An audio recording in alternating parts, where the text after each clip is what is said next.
It has been 1 month since the President of the United States falsely tweeted that former President Barack Obama wiretapped him. 1 month later, the White House and the President are still trying to make a lie true. And they're using the President's Twitter account, the White House press briefing podium, and right-wing media to do it. Today, it's a claim that President Obama's former National Security Advisor, Susan Rice, unmasked the names of Trump associates. We will talk about that in detail in just a moment on this very program. And last week, it was a debunked talking point that former Obama administration official Evelyn Farkas admitted spying on the Trump team. She did no such thing. The week before that, it was Representative Devin Nunes' clumsy effort to give the president cover for wiretapping claims. The president said he was vindicated by Nunes. He was not. The Washington Post today calls the latest claims about Susan Rice anatomy of a fake scandal ginned up by right-wing media and Trump. So let us be very clear about this. There is no evidence whatsoever that the Trump team surveilled or was spied on illegally. There is no evidence that backs up the president's original claim. And on this program tonight, we will not insult your intelligence by pretending otherwise, nor will we aid and abet the people who are trying to misinform you, the American people, by creating a diversion. Not going to do it. I want to tell you that we're learning tonight that President Trump spoke briefly with President Vladimir Putin today to express his sympathies to the Russian people in the wake of a terror attack in St. Petersburg. I want to bring in now Michael Isikoff. He's the chief investigative correspondent for Yahoo News, former CIA analyst Neda Bakos, CNN's Jim Sciutto, and the Washington Post Adam Intos. I'm so glad to have all of you on this evening. Jim, I want to start with you because you can bring us the details on this story. President Trump once again sees all of this as vindication for his false wiretap tweets, when it doesn't at all vindicate that. Do they know? Tell us what you're reporting tonight, because I understand that you have been speaking to a person who is close to Ambassador Rice. That's right. This is the first comment really we have from the Rice camp, in effect, on this allegation. And I'm told in simple terms that the allegation that Ambassador Rice improperly unmasked the identities of Americans is false. And that unmasking is something that happens when you're a senior national security official, whether Democrat or Republican. That's a statement from the Rice camp. Leave that as it be, because I also spoke with former senior U.S. intelligence officials who served both Republican and Democratic administrations, and they say consistently a couple of things. One, unmasking identities in certain circumstances is not unusual, and it's not illegal. Why would you do it? You would do it to get more background on an intelligence report that your briefer brings you. It's legal, and in fact, there are protocols put in place and updated after 9/11 to allow this under certain circumstances. And when you do, it's very well logged. One former senior U.S. intelligence official said it's better logged than Irish baptismal records. A little bit of a joke, but you can't do it in secret. A couple more points on it. One, a senior national security official, whether they are the National Security Advisor, Susan Rice, or anyone, can't do it on their own. They ask the intelligence community to unmask that identity, and it's up to the intelligence community, specifically the NSA, to do so. So they have to decide that it is justified to do that. And finally, how broadly is that information shared, Don? I'm told that when an identity is unmasked, it is between the briefer and that senior national security official. It is not put in a memo, it's not tweeted out, it's not put on the whitehouse.gov website, right? It's between them. Now, there are open questions here. That official could, of course, share that information more broadly within the administration. We don't know what happened in this case. We also don't know what justification was used to unmask in these particular cases. But at least on the issue of unmasking by itself is not leaking. It's not illegal, and I'm told by multiple officials who've served both parties that it is not unusual either. And masking is not leaking. If you're hearing that talking point, you're being bamboozled there. So, Neda, here's what you tweeted on the Susan Rice story today. You said she was a national security advisor reading a report of foreign officials discussing U.S. persons coming into WH, the White House. This isn't odd or wrong. So explain why it isn't odd or wrong, despite the president calling it, quote, a crooked scheme. Right, not knowing exactly what's in the report. Let's say there's incidental collection. She's reading something, say, Russian diplomats are discussing incoming administration officials. She has a need to know then, are we going to be vulnerable? Are they going to try to manipulate our government?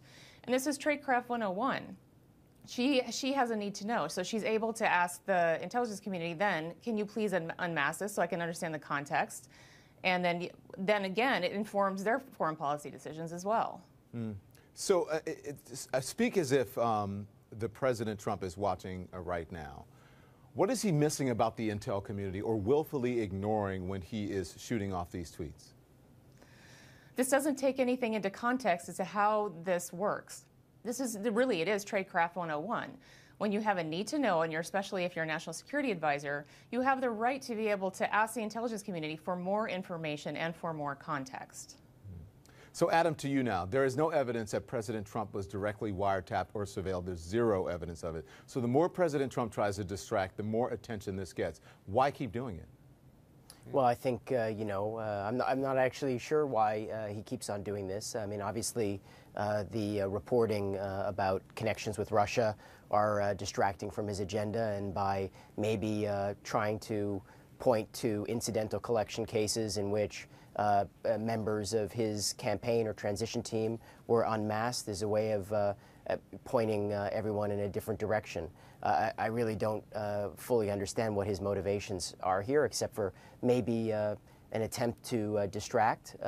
I mean, I do think incidental collection, which is what we're talking about here, is a very legitimate topic for discussion and does warrant attention.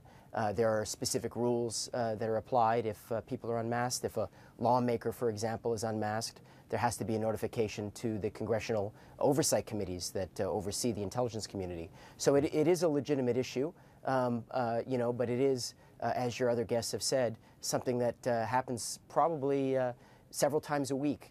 If not more often than that. In this particular case, so it is a diversion. It is trying to get people to look at something else rather than what the president originally said.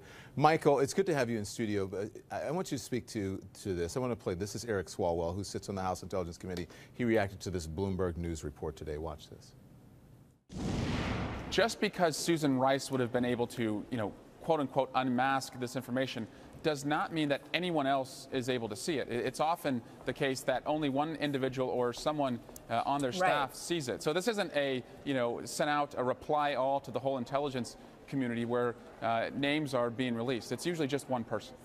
What do you think, Michael? Yeah, no, that's, look, exactly right. And as it goes to motivation, if you remember when this whole tweet storm started, March 4th on a Saturday, just before that, the big issue in Washington that was blowing up in the Trump White House's face was Jeff Sessions. And did he lie to the Senate Judiciary Committee? And, did he have to recuse himself or go further? Did he commit perjury? Did he have to come back before the Senate Judiciary Committee?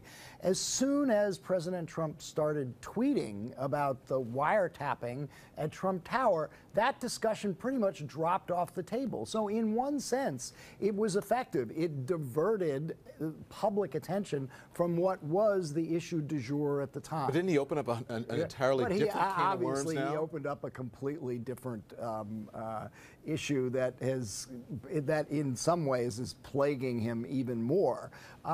Look, I agree with what all the guests have said. There is nothing that has come out, nothing we've learned in any way justifies the wording of those tweets. But there are issues about incidental collection. That was a big issue for civil libertarians in the wake of the Snowden disclosures, that Americans' conversations were being scooped up by the intelligence community, by the NSA, and were being incidentally collected, and what was the procedures by which those were guarded. And we do know in at least one instance, Mike Flynn, it did get publicly disclosed. His conversations with Kislyak became public. Now, that is potentially problematic. It doesn't mean that it isn't worth knowing that Flynn had these conversations. There was good reasons for the Obama White House to want to know if Flynn was undercutting the sanctions that they had just imposed on the Russian government as a result of the hack. But to be a stickler about the rules, it was probably not okay under the rules and perhaps even under the law for that name to be leaked to the public. But to say they know where that name came from and to connect it to the former national security advisor, it's just... No, that's a leap that goes beyond the available evidence. Yeah.